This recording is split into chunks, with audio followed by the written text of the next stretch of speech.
ਸਤਿ ਸ਼੍ਰੀ ਅਕਾਲ ਜੀ ਸਾਰਿਆਂ ਨੂੰ। ਮੈਂ ਤੁਹਾਡਾ ਸ਼੍ਰੀ ਬਰਾੜ। ਤੇ ਪਹਿਲਾਂ ਨੈਟਵਰਕ ਦੀ ਪ੍ਰੋਬਲਮ ਕਰਕੇ ਆਈ ਥਿੰਕ ਲਾਈਵ ਪਹਿਲਾਂ ਵੀ ਮੈਂ ਬੋਲਿਆ ਸੀ, ਬਟ ਮੈਨੂੰ ਲੱਗਦਾ ਉਹ ਸਿਸਟਮ ਜਿਹਾ ਆਇਆ ਨਹੀਂ, ਕਿਉਂਕਿ ਇਹ ਚੀਜ਼ਾਂ ਦਾ ਮੈਨੂੰ ਘੱਟ ਪਤਾ ਜੀ। ਤਾਂ ਸਾਰਿਆਂ ਨੂੰ ਬਹੁਤ ਬਹੁਤ ਥੈਂਕ ਯੂ, ਤੁਸੀਂ ਇੰਨਾ ਪਿਆਰ ਕਰਦੇ ਹੋ। ਤੇ ਸਭ ਤੋਂ ਪਹਿਲਾਂ ਜਿੰਨੇ ਵੀ ਸਾਡੇ ਵੀਰ, ਸਾਡੇ ਬਜ਼ੁਰਗ, ਸਾਡੀਆਂ ਮਾਤਾਵਾਂ, ਸਾਡੀਆਂ ਭੈਣਾਂ, ਸਾਡੇ ਭਰਾ ਛੋਟੇ ਵੱਡੇ, ਜਿੰਨੇ ਕਿਸਾਨੀ ਅੰਦੋਲਨ 'ਚ ਉੱਥੇ ਬੈਠੇ ਆ ਜੀ, ਦਿਲੋਂ ਦਿਲੋਂ ਦਿਲੋਂ ਥੈਂਕਸ ਆ ਉਹਨਾਂ ਦਾ। ਕਿਉਂਕਿ ਕਿਤੇ ਨਾ ਕਿਤੇ ਸਾਡੇ ਪੰਜਾਬ ਨੂੰ ਜਗਾਉਣ 'ਚ ਸਾਡੇ ਬਜ਼ੁਰਗਾਂ ਦਾ ਬਹੁਤ ਵੱਡਾ ਹੱਥ ਹੈ ਜੀ। ਜੇ ਉਹ ਅੰਦੋਲਨ ਸ਼ੁਰੂ ਨਾ ਹੁੰਦਾ, ਅਸੀਂ ਕਿਤੇ ਨਹੀਂ ਆਪਦੇ ਹੱਕਾਂ ਲਈ ਇੱਦਾਂ ਲੜਿਆ ਕਰਨਾ ਸੀ। ਆਪਦੇ ਹੱਕਾਂ ਲਈ ਕਿਤੇ ਨਹੀਂ ਸਾਡੇ ਤੋਂ ਬੋਲਿਆ ਜਾਣਾ ਸੀਗਾ। ਅੱਜ ਜੇ ਪੰਜਾਬ 'ਚ ਜਾਂ ਕਿਤੇ ਵੀ ਕਿਸੇ ਨੂੰ ਵੀ ਲੋੜ ਪੈਂਦੀ ਹੈ ਤਾਂ ਸਾਰਾ ਪੰਜਾਬ ਜਦੋਂ ਆ ਕੇ ਖੜ ਜਾਂਦਾ, ਸਾਡੇ ਲਈ ਮਾਣ ਵਾਲੀ ਗੱਲ ਹੈ। ਤਾਂ ਸਾਰੇ ਤੁਹਾਡੇ ਮੈਸੇਜਸ ਆ ਰਹੇ ਇੰਨੇ ਸਾਰੇ। Love you. ਮੈਂ ਇੱਧਰ ਦੇਖਦਾ ਤੁਹਾਡੇ ਮੈਸੇਜ। ਕਿਆ ਬਾਤ ਹੈ with you sir. Thank you ਵੀਰੇ, ਥੈਂਕ ਯੂ। Love you. ਹਾਂ, ਥੈਂਕ ਯੂ। ਇੰਨੇ ਸਾਰੇ ਮੈਸੇਜ ਆ ਰਹੇ ਆ ਤੁਹਾਡੇ। ਤਾਂ ਸਭ ਤੋਂ ਪਹਿਲਾਂ ਠੀਕ ਹੈ ਜੀ, ਮੈਂ ਇੰਨੇ ਤੁਹਾਡੇ ਫਿਕਰ ਕਰਨ ਲਈ ਵੀ ਤੁਹਾਡਾ ਬਹੁਤ ਬਹੁਤ ਧੰਨਵਾਦ। ਮੈਂ ਠੀਕ ਹਾਂ, ਬਿਲਕੁਲ ਠੀਕ ਹੈ। ਤੇ ਕਿਆ ਬਾਤ ਹੈ। Love you.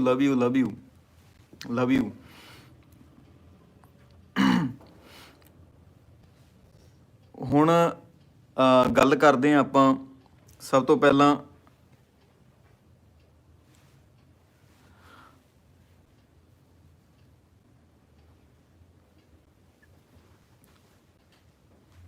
ਥੈਂਕ ਯੂ ਜੀ, ਥੈਂਕ ਯੂ। Love you. ਮੈਂ ਮੈਸੇਜ ਤੁਹਾਡੇ ਤਾਂ ਨਹੀਂ ਪੜ੍ਹ ਪਾ ਰਿਹਾ, ਮੈਨੂੰ ਐਂ ਕਿ ਮੈਂ ਗੱਲ ਕਰਾਂ, ਤੇ ਬਾਕੀ ਮੈਂ ਮੈਸੇਜ ਦੇਖ ਰਿਹਾ ਤੁਹਾਡੇ ਸਾਰਿਆਂ ਦੇ ਪੜ੍ਹੂੰਗਾ ਮੈਂ, ਸਾਰਿਆਂ ਦੇ। ਸਭ ਤੋਂ ਪਹਿਲਾਂ ਤਾਂ ਜੀ ਉੱਥੇ ਜਿਹੜਾ ਸਾਡਾ ਇੱਕ ਇੰਨਾ ਵੱਡਾ ਅੰਦੋਲਨ ਚੱਲੀ ਜਾਂਦਾ ਹੈਗਾ ਕਿਸਾਨੀ ਦਾ, ਤਾਂ ਉੱਥੇ ਸਾਨੂੰ ਹੁਣ ਪੀਕ 'ਤੇ ਆ, ਸਾਨੂੰ ਉੱਥੇ ਖੜਨਾ ਚਾਹੀਦਾ ਹੈਗਾ। ਹਰ ਹਾਲ ਜਿੱਥੇ ਜੋ ਲੋੜ ਹੈ, ਸਾਨੂੰ ਸਾਰੇ ਪੰਜਾਬ ਨੂੰ ਇੱਕਾ ਕਰਕੇ ਖੜਨਾ ਚਾਹੀਦਾ ਹੈਗਾ। ਜੰਗ ਸੱਚੀ ਬਹੁਤ ਵੱਡੀ ਹੈ।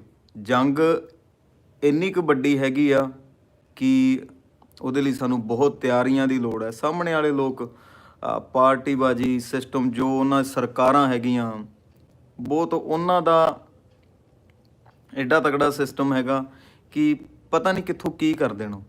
ਪਰ ਸਾਡੇ ਵੀਰ ਭਰਾ ਇੰਨੇ ਜੋ ਵੀ ਬੈਠੇ ਹੈਗੇ ਆ, ਤਾਂ ਉਹ ਕਿਤੇ ਨਾ ਕਿਤੇ ਮੈਂ ਕਈ ਵਾਰੀ ਹੈਰਾਨ ਹੋ ਜਾਂਦਾ ਕਿ ਇੱਕ ਬਾਬੇ ਨਾਨਕ ਦੀ ਕਿਰਪਾ ਹੀ ਹੈਗੀ ਕਿ ਇੰਨਾ ਸਿਸਟਮ ਸਾਹਮਣੇ ਬੈਠੇ ਆ। ਬਹੁਤ ਵੱਡਾ ਅੰਦੋਲਨ ਹੈ ਜੀ। ਅੰਦੋਲਨ ਇਕੱਲੇ ਪੰਜਾਬ ਦਾ ਹੀ ਨਹੀਂ ਰਿਹਾ, ਸਾਰੇ ਸਾਡੇ ਮੁਲਕ ਦਾ।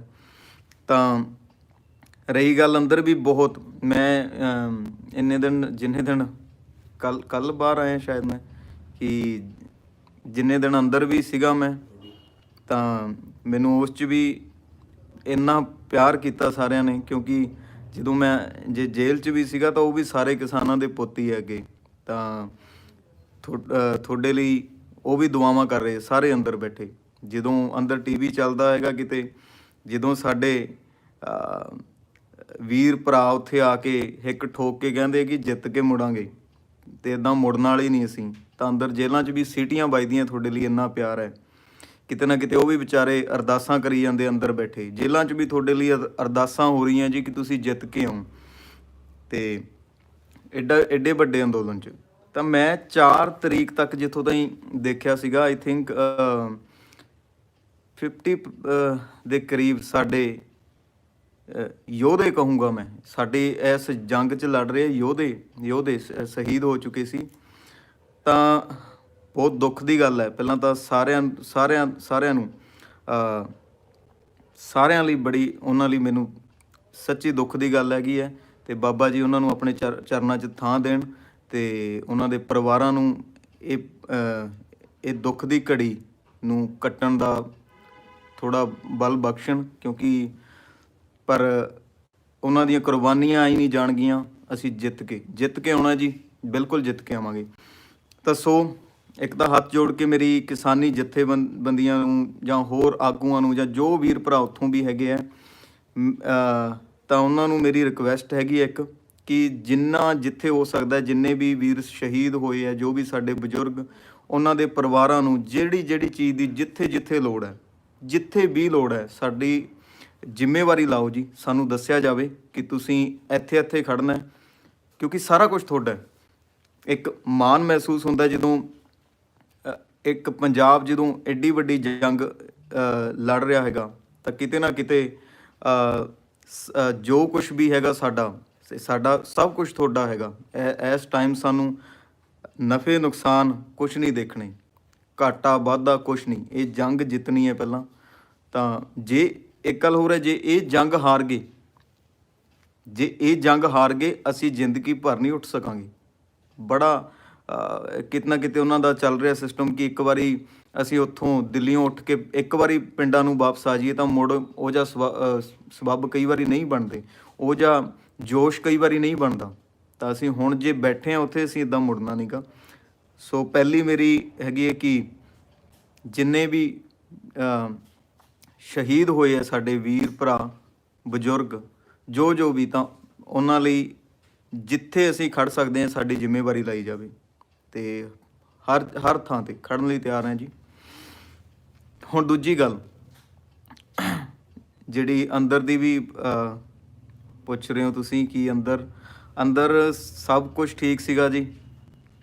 ਜੇ ਅੰਦਰ ਵੀ ਗਏ ਆ ਤਾਂ ਉਹਨਾਂ ਨੇ ਰਿਸਪੈਕਟ ਕੀਤੀ ਹੈ, ਕਿਉਂਕਿ ਸਾਡੀ ਜੇ ਪੁਲਿਸ ਵੀ ਹੈਗੀ ਹੈ, ਪੁਲਿਸ ਦੇ ਮੁਲਾਜ਼ਮ ਵੀ ਕਿਸਾਨਾਂ ਦੇ ਪੁੱਤ ਹੈ, ਜਿਹੜੇ ਜੇਲ੍ਹਾਂ 'ਚ ਬੈਠੇ ਵਿਚਾਰੇ ਉਹ ਵੀ ਕਿਸਾਨਾਂ ਦੇ ਪੁੱਤ ਹੈ, ਤਾਂ ਉਹਨਾਂ ਨੇ ਰਿਸਪੈਕਟ ਕੀਤੀ।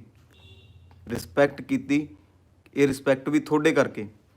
ਸੰਗਰੂਰ ਜੇਲ੍ਹ ਦੇ ਵਿੱਚ ਇੱਕ ਜੇਲ੍ਹ ਲਈ ਵੀ ਮੈਂ ਸੋਚਿਆ ਸੀਗਾ, ਉੱਥੇ ਵੀ ਗੱਲ ਕਰੀ ਸੀਗੀ, ਤਾਂ ਮੈਂ ਉਹ ਵੀ ਗੱਲ ਤੁਹਾਡੇ ਸਾਹਮਣੇ ਰੱਖਦਾ। ਸੰਗਰੂਰ ਜੇਲ੍ਹ ਦੇ ਬਾਰੇ, ਸੰਗਰੂਰ ਜੇਲ੍ਹ ਦੇ ਵਿੱਚ ਬਾਕੀ ਸਾਰਾ ਕੁਝ ਠੀਕ ਸੀ। ਇੱਕ ਵਿਚਾਰੇ ਜਿਹੜੇ ਖਾਣਾ ਬਣਾਉਂਦੇ ਹੈਗੇ ਆ, ਉਹਨਾਂ ਲਈ ਮੈਨੂੰ ਥੋੜ੍ਹਾ ਜਿਹਾ ਲੱਗਿਆ ਕਿ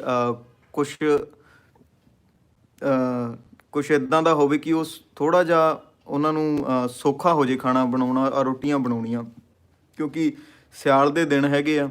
ਤਾਂ ਉਹਨਾਂ ਲਈ ਇੱਕ ਕੁਛ ਇੱਦਾਂ ਦਾ ਸੋਚ ਰਿਹਾ ਜੀ ਮੈਂ, ਕਿਉਂਕਿ ਮੈਨੂੰ ਉਸ ਚੀਜ਼ ਬਾਰੇ ਜ਼ਿਆਦਾ ਪਤਾ ਨਹੀਂ। ਕਮੈਂਟਾਂ 'ਚ ਵੀ ਤੁਸੀਂ ਦੱਸਿਓ ਇੱਕ ਜਿਹੜਾ ਕੁਛ ਇੱਦਾਂ ਦਾ ਕਿ ਰੋਟੀਆਂ ਬਣਾਉਣ ਵਾਲੀ ਮਸ਼ੀਨ ਜੋ ਵੀ ਆਉਂਦੀ ਹੈਗੀ, ਜਿਹੜੀ ਉਹਨਾਂ ਨੂੰ ਸੁੱਖ ਹੋਵੇ ਕਿ ਅੰਦਰ ਬੈਠਿਆਂ ਨੂੰ, ਕਿਉਂਕਿ ਜੇਲ੍ਹਾਂ 'ਚ ਵੀ ਜਿਹੜੇ ਵਿਚਾਰੇ ਬੈਠੇ ਆ, ਚੰਗਾ ਮਾੜਾ ਕਈ ਵਾਰੀ ਕੋਈ ਵੀ ਬੰਦਾ ਮਾੜਾ ਨਹੀਂ ਹੁੰਦਾ, ਹਾਲਾਤ ਇੱਦਾਂ ਦੇ ਹੁੰਦੇ ਆ, ਉਦੋਂ ਕਈ ਵਾਰੀ ਚੰਗਾ ਮਾੜਾ ਹੋ ਜਾਂਦਾ। ਜੇ ਉਹ ਅੰਦਰ ਬੈਠੇ ਆ ਤਾਂ ਉਹ ਵੀ ਕੋਈ ਬੁਰੇ ਲੋਕ ਨਹੀਂ ਗੇ। ਤਾਂ ਉਹਨਾਂ ਲਈ ਮੈਂ ਉੱਥੋਂ ਦਾ ਪ੍ਰਸ਼ਾਸਨ ਨੂੰ ਵੀ ਇਹ ਕਹਿਣਾ ਕਿ ਜਿੱਥੇ ਮੈਂ ਉੱਥੇ ਵੀ ਕਹਿ ਕੇ ਆਇਆ, ਜੇਲ੍ਹ ਦੇ ਵਿੱਚ ਜਿੱਥੇ ਲੋੜ ਹੈ, ਜਿਹੜੀ ਚੀਜ਼ ਦੀ ਲੋੜ ਹੈਗੀ ਹੈ ਸਾਡੀ ਉੱਥੇ ਵੀ ਸਾਨੂੰ ਦੱਸਿਆ ਜਾਵੇ। ਜੋ ਅਸੀਂ ਕਰ ਸਕਦੇ ਹਾਂ ਅਸੀਂ ਉਹਨਾਂ ਲਈ ਵੀ ਕਰਾਂਗੇ।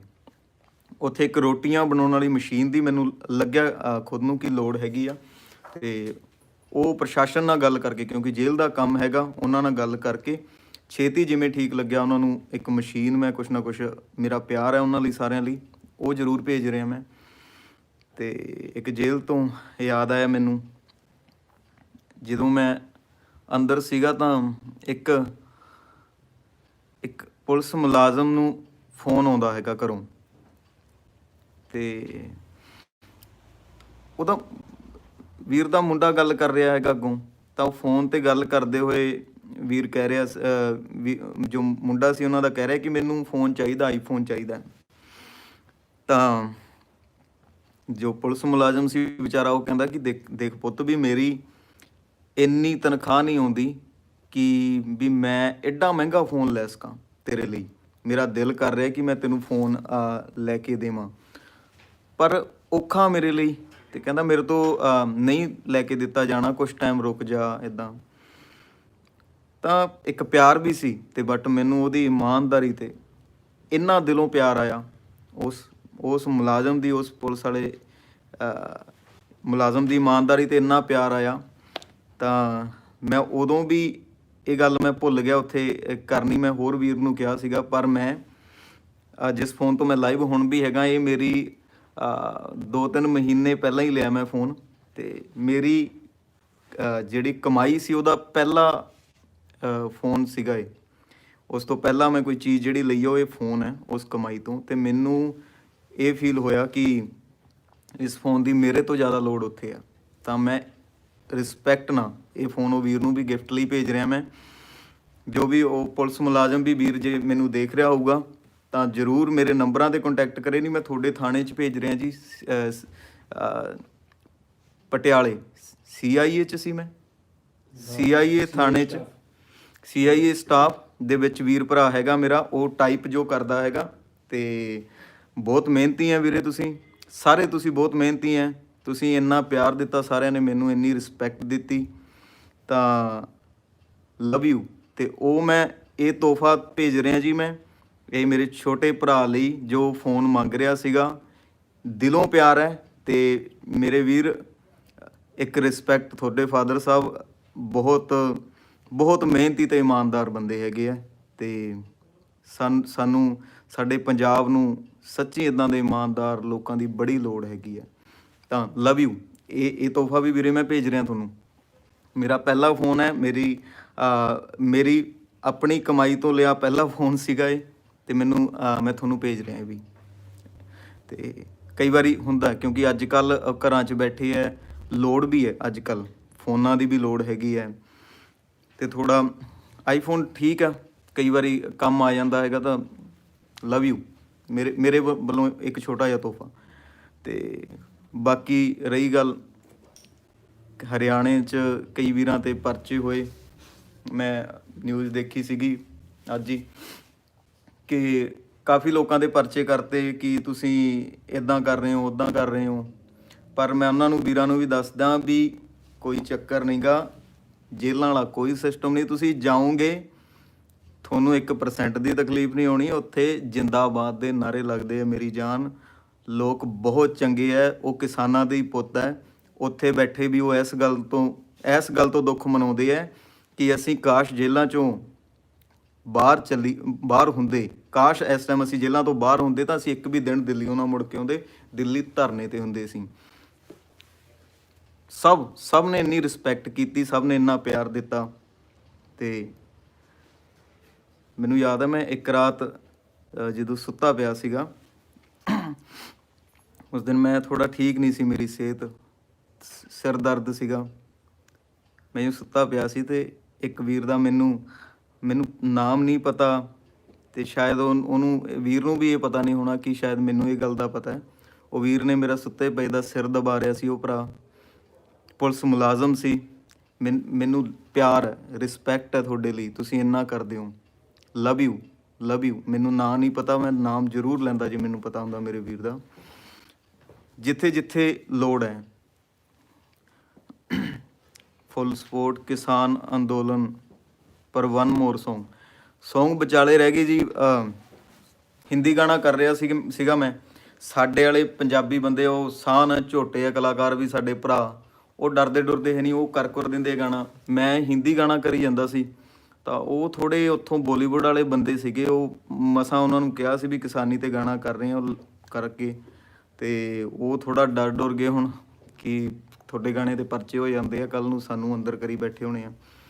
ਤਾਂ ਹੁਣ ਦੇਖਦੇ ਹਾਂ, ਉਹਨਾਂ ਨੂੰ ਕਿਹਾ ਵੀ ਜੇਲ੍ਹਾਂ 'ਚ ਵੀ ਠੀਕ ਹੈ, ਸਾਰੇ ਕਿਸਾਨ ਹੀ ਹੈ, ਵੀ ਸਾਡੇ ਪੁਲਿਸ ਮੁਲਾਜ਼ਮ ਹੈ ਉਹ ਵੀ ਕਿਸਾਨਾਂ ਦੇ ਪੁੱਤ ਹੀ ਹੈ, ਜੇ ਅੰਦਰ ਬੈਠੇ ਉਹ ਵੀ ਕਿਸਾਨਾਂ ਦੇ ਪੁੱਤ ਹੈ, ਜੇ ਅਸੀਂ ਉੱਥੇ ਲੜ ਰਹੇ ਹਾਂ ਸਾਰੇ ਅਸੀਂ ਕਿਸਾਨਾਂ ਦੇ ਪੁੱਤ ਹੈ। ਦੇਖੋ ਬਾਬਾ ਜੀ ਮਿਹਰ ਕਰਨ ਉਹ ਗਾਣੇ ਦਾ ਕੀ ਬਣਦਾ, ਬਟ ਮੈਂ ਛੇਤੀ ਕੁਛ ਨਾ ਕੁਛ ਕਰਦਾ ਜੀ। ਮੁੰਡਾ ਬਾਹਰ ਆਇਆ, ਬੱਲੇ ਕਿਆ ਬਾਤ ਹੈ। ਅੰਦਰ ਵੀ ਕਿਸਾਨੀ ਅੰਦੋਲਨ ਵਰਗਾ ਹੀ ਮਾਹੌਲ ਹੈ ਜੀ, ਕੋਈ ਚੱਕਰ ਨਹੀਂ। ਤੇ ਬਾਬਾ ਮਿਹਰ ਕਰੇ। ਬਾਕੀ ਤੁਸੀਂ ਬਹੁਤ ਸਿਆਣੇ ਹੋ ਸਾਰੇ। ਇੱਕ ਗੱਲ ਹੋਰ, ਸਾਡੇ ਪੰਜਾਬ 'ਚ ਬੜੀਆਂ ਕੰਪਨੀਆਂ, ਬਹੁਤ ਕੰਪਨੀਆਂ ਚੱਲ ਰਹੀਆਂ ਹੈਗੀਆਂ ਜਿਹੜੀਆਂ ਪੈਸਾ ਕਮਾ ਰਹੀਆਂ, ਸਾਡੇ ਪੰਜਾਬ ਦੇ ਸਿਰ 'ਤੇ ਚੱਲ ਰਹੀਆਂ, ਪਰ ਉਹਨਾਂ ਨੇ ਕੁਛ ਵੀ ਨਹੀਂ ਦਿੱਤਾ ਜੀ ਪੰਜਾਬ ਨੂੰ, ਕੁਛ ਵੀ ਨਹੀਂ ਦਿੱਤਾ। ਤਾਂ ਸਭ ਤੋਂ ਪਹਿਲਾਂ ਮੇਰੇ ਵੀਰ ਭਰਾ ਡਿਟੇਲ ਕੱਢਣ ਕਿਹੜੀਆਂ ਕੰਪਨੀਆਂ, ਸਾਨੂੰ ਪਤਾ ਲੱਗਦਾ ਅਸੀਂ ਵੀ ਦੱਸਾਂਗੇ। ਜਿਹੜੇ ਬੰਦੇ ਸਾਡੇ ਪੰਜਾਬ ਦਾ ਖਾ ਰਹੇ ਹੈ, ਅੱਜ ਤੱਕ ਉਹਨਾਂ ਨੇ ਖਾਧਾ ਹੈ, ਸਾਡੇ ਪੰਜਾਬ ਤੋਂ ਪੈਸਾ ਕਮਾਇਆ ਹੈ। ਦੋ ਆਪਸ਼ਨ, ਜਾਂ ਤਾਂ ਸਾਡੇ ਅੰਦੋਲਨ 'ਚ ਸਾਨੂੰ ਹੈਲਪ ਕਰਨ, ਨਾਲ ਖੜਨ, ਜਾਂ ਫਿਰ ਬਾਇਓਕਾਟ। ਜਿਵੇਂ ਜੀਓ ਦਾ ਤੁਸੀਂ ਸਾਰੇ ਭਰਾਵਾਂ ਨੇ ਐਡਾ ਬਾਇਓਕਾਟ ਕੀਤਾ, ਅੰਬਾਨੀ ਧੋਣ ਸਿੱਟੀ ਬੈਠਾ ਹੈ, ਐਡਾ ਸਿਸਟਮ ਤੁਸੀਂ ਲਾਤਾ, ਸਵਾਦ ਆ ਗਿਆ, ਸਵਾਦ ਆ ਗਿਆ। ਆਈ ਜੋ ਬੰਦਾ ਪੰਜਾਬ ਦੇ ਕਿਸਾਨੀ ਦੇ, ਪੰਜਾਬ ਦੀ ਵੀ ਗੱਲ ਮੈਂ ਕਰਾਂ ਤਾਂ ਪੰਜਾਬ ਨਹੀਂ, ਸਾਰੇ ਮੁਲਕ ਦੀ ਗੱਲ ਹੈ। ਕਿਸਾਨੀ ਦੇ ਜੋ ਬੰਦਾ ਹੱਕ 'ਚ ਖੜਦਾ ਹੈਗਾ, ਆਪਾਂ ਉਹਦੇ ਨਾਲ ਹੈ। ਜਿਹੜਾ ਬੰਦਾ ਕਿਸਾਨਾਂ ਦਾ ਨਹੀਂ ਹੋਇਆ, ਉਹਦੇ ਲਈ ਕੋਈ ਥਾਂ ਨਹੀਂ। ਧਰਨੇ ਤੇ ਬੈਠੇ ਆ ਕਿਸਾਨਾਂ ਤੇ, ਵਾਹਿਗੁਰੂ ਮਿਹਰ ਕਰੇ। ਕਿਆ ਬਾਤ ਹੈ, ਲਵ ਯੂ, ਲਵ ਯੂ। ਤੁਸੀਂ ਬੈਠੇ ਹੋ, ਤੁਹਾਡੇ ਕਰਕੇ ਬੜਾ ਕੁਛ ਤੁਹਾਡੇ ਕਰਕੇ ਪੰਜਾਬ ਸਿੱਧੇ ਰਾਹ ਤੇ ਪੈ ਗਿਆ। ਇਹ ਧਰਨਾ ਨਹੀਂਗਾ, ਇਹ ਗੰਗਾ ਵਰਗਾ, ਇਹ ਛਾਣਨੀ ਇੱਕ ਕਹਿੰਦੇ ਨਾ ਲੱਗ ਗਈ। ਸਾਡੇ ਕਲਾਕਾਰਾਂ ਤੇ ਪਹਿਲੇ ਦਿਨ ਤੋਂ ਇਲਜ਼ਾਮ ਸੀਗਾ, ਅਸੀਂ ਨਸ਼ੇ ਨੂੰ ਪ੍ਰਮੋਟ ਕਰਦੇ ਹਾਂ ਪੰਜਾਬੀ ਕਲਾਕਾਰ। ਅਸੀਂ ਬੜੀਆਂ ਚੀਜ਼ਾਂ ਨੂੰ, ਕਿ ਗਾਣੇ ਸਾਡੇ ਲੱਚਰ ਹੁੰਦੇ ਆ, ਪਰਿਵਾਰਿਕ ਨਹੀਂ ਹੁੰਦੇ, ਜਾਂ ਬੜਾ, ਕਿਉਂਕਿ ਅੱਜ ਤੋਂ ਨਹੀਂ, ਸਾਡੇ ਤੋਂ ਪਹਿਲਾਂ ਟਾਈਮ ਸੀਗਾ, ਪੁਰਾਣੀ ਗਾਇਕੀ ਸੀਗੀ, ਉਹ ਮੋਟਰਾਂ ਤੱਕ ਸੀਮਿਤ ਸੀਗੀ। ਲੋਕ ਘਰਾਂ ਤੱਕ ਵੀ ਨਹੀਂ ਸੁਣ ਸਕਦੇ ਸੀ, ਮੋਟਰਾਂ ਤੱਕ ਸੀ ਗਾਇਕੀ। ਪਹਿਲੇ ਦਿਨੋਂ ਬਦਨਾਮ ਰਹੀ ਹੈ, ਪਰ ਆਹ ਅੰਦੋਲਨ ਨੇ ਇੱਕ ਗੰਗਾ ਵਰਗਾ ਕੰਮ ਕਰ ਦਿੱਤਾ। ਸਾਰੇ ਦਾਗ ਧੋਤੇ, ਸਾਰੇ ਹੀ ਦਾਗ ਧੋਤੇ। ਸਾਨੂੰ ਵੀ ਕਦਰਾਂ ਆਈਆਂ। ਸਾਨੂੰ ਇਹ ਪਤਾ ਲੱਗ ਗਿਆ ਕਿ ਅਸੀਂ ਜੇ ਚੰਗਾ ਲਿਖਾਂਗੇ, ਸਾਡਾ ਪੰਜਾਬ ਸਾਡੇ ਨਾਲ ਹੈ, ਸਾਡੇ ਨਾਲ ਹੈ। ਸਾਨੂੰ ਇਹ ਪਤਾ ਲੱਗ ਰਿਹਾ ਕਿ ਅਸੀਂ ਇਕੱਲੇ ਨਹੀਂ ਫਿਰਦੇ, ਸਾਡਾ ਪੰਜਾਬ ਸਾਡੇ ਨਾਲ ਹੈ, ਅਸੀਂ ਕਿਉਂ ਨਾ ਲਿਖਾਂਗੇ। ਮੈਂ ਗੀਤ 'ਚ ਵੀ ਲਿਖਿਆ ਸੀ ਕਿਸਾਨ ਐਂਥਮ ਲਈ, ਥੈਂਕ ਯੂ ਤੁਸੀਂ ਇੰਨਾ ਪਿਆਰ ਕੀਤਾ। ਕਿਸਾਨ ਐਂਥਮ 'ਚ ਵੀ ਲਿਖਿਆ ਸੀ ਮੈਂ ਕਿ ਸ਼੍ਰੀ ਬਰਾੜਾ ਐਸੀ ਕਲਮ ਤੇ ਲਾਹਣ, ਤਾਂ ਡੁੱਬਦੀ ਕਿਸਾਨੀ ਦੇ ਨਾ ਕੰਮ ਆਈ ਜੇ।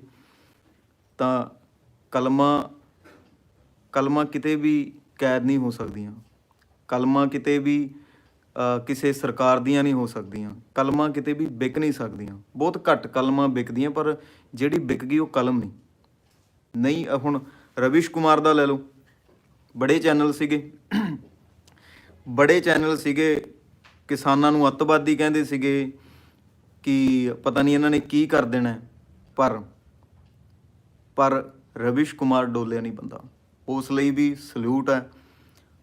BBC ਨੇ ਨਿਊਜ਼ ਲਾਈ ਸਾਡੇ ਕਿਸਾਨਾਂ ਦੀ, ਕਿਆ ਬਾਤ ਹੈ। ਸਾਨੂੰ ਮਾਣ ਹੁੰਦਾ ਸੱਚੇ ਦਿਲੋਂ ਜਦੋਂ ਲੋਕ ਆਉਂਦੇ ਹੈਗੇ ਆ, ਇੱਦਾਂ ਖੜਦੇ ਆ। ਪਾਕਿਸਤਾਨ ਤੋਂ ਫੁੱਲ ਸਪੋਰਟ ਆ ਤੁਹਾਡੇ ਕਿਸਾਨਾਂ ਵਾਸਤੇ, ਥੈਂਕ ਯੂ। ਸਾਰੇ ਵਰਲਡ ਤੋਂ ਕਿਸਾਨਾਂ ਲਈ ਸਪੋਰਟ ਕਰ ਰਿਹਾ ਸਾਰਾ ਅੱਜ। ਤਾਂ ਪਾਕਿਸਤਾਨ ਵੀ ਸਾਡਾ ਵੀਰ ਹੀ ਹੈ ਜੀ।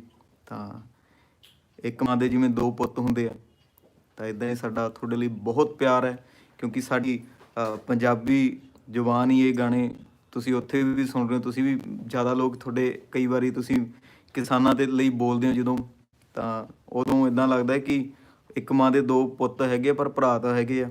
ਸਾਨੂੰ ਜਦੋਂ ਪੰਜਾਬ 'ਚ ਕੋਈ ਦੁੱਖ ਹੁੰਦਾ ਤੇ ਪਾਕਿਸਤਾਨ 'ਚ ਬੈਠੇ ਲੋਕ ਵੀ ਬੋਲਦੇ ਵੀ ਗਲਤ ਹੋਇਆ। ਬਾਹਰ ਬੈਠਾ ਮੁਲਕ, ਸਾਡੇ ਜਿੰਨੇ ਵੀਰ ਬਾਹਰ ਬੈਠੇ ਹੈਗੇ ਆ, ਉਹ ਖੁੱਲ੍ਹ ਕੇ ਠੋਕ ਕੇ ਸਪੋਰਟ 'ਚ ਕਿਸਾਨਾਂ ਦੇ ਆਏ ਖੜੇ ਹੈ। ਲਵ ਯੂ ਹੈ ਉਹਨਾਂ ਨੂੰ। ਇਹ ਟਾਈਮ ਸੀਗਾ, ਇਹ ਟਾਈਮ ਬੜਾ ਹੀ ਮਾੜਾ ਟਾਈਮ ਚੱਲ ਰਿਹਾ ਹੈਗਾ। ਕੱਲੀਆਂ ਫਸਲਾਂ 'ਤੇ ਨਹੀਂ, ਸਾਡੀਆਂ ਨਸਲਾਂ 'ਤੇ ਵੀ। ਅਸੀਂ ਫਸਲਾਂ ਲਈ ਵੀ ਲੜਾਂਗੇ, ਸਾਡੀਆਂ ਲਈ ਨਸਲਾਂ ਲਈ ਵੀ ਲੜਾਂਗੇ। ਅਤੇ ਮੈਂ ਦਿਲੋਂ ਰਿਸਪੈਕਟ ਤੇ ਧੰਨਵਾਦ ਕਰਦਾ ਹੈਗਾ ਜਿੰਨੇ ਸਾਡੇ ਕਿਸਾਨ ਆਗੂ ਬੈਠੇ ਹੈਗੇ ਹੈ, ਜਿੰਨੇ ਉੱਥੇ ਹੱਕ ਲਈ ਆਵਾਜ਼ ਚੱਕ ਰਹੇ ਹੈ। ਇੰਨੇ ਦਿਨਾਂ ਤੋਂ ਇਹ ਠੰਡ ਪੈ ਰਹੀ ਹੈ ਇੰਨੀ ਜ਼ਿਆਦਾ, ਅਤੇ ਤੁਸੀਂ ਬਾਰਿਸ਼ਾਂ ਵੀ ਹੋ ਲੰਘਦੀਆਂ ਉੱਥੋਂ ਦੀ, ਅਤੇ ਤੁਸੀਂ ਉਹ ਇੰਨੀ ਠੰਡ 'ਚ ਰਾਤਾਂ ਨੂੰ ਬੈਠੇ ਹੋ। ਕਿਹਦੇ ਲਈ? ਸਾਡੇ ਲਈ ਬੈਠੇ ਹੋ ਤੁਸੀਂ। Love you. ਇੱਕ ਨਾ ਕਿਤੇ ਦੁਨੀਆ 'ਚ ਮਾਹੌਲ ਇੱਦਾਂ ਦਾ ਹੋ ਗਿਆ ਸੀਗਾ ਕਿ ਕੋਈ ਕਿਸੇ ਨਾਲ ਨਹੀਂ ਤੁਰ ਰਿਹਾ ਸੀਗਾ, ਪਰ ਸਾਰਾ ਮੁਲਕ, ਹਰਿਆਣਾ, ਪੰਜਾਬ, UP, ਰਾਜਸਥਾਨ, ਸਾਰਾ ਮੁਲਕ ਇੱਕ ਪਾਸੇ ਹੋ ਕੇ ਜਦੋਂ ਠੋਕ ਕੇ ਖੜਾ ਹੈਗਾ, ਕਿਆ ਬਾਤ ਹੈ।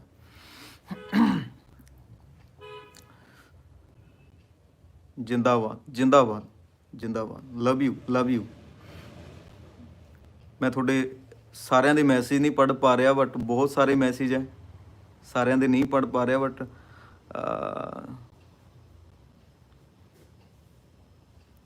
ਕਿਆ ਬਾਤ ਹੈ। ਗਾਣਾ ਜ਼ਰੂਰ ਸੁਣਾਉਣਾ ਜੀ ਮੈਂ।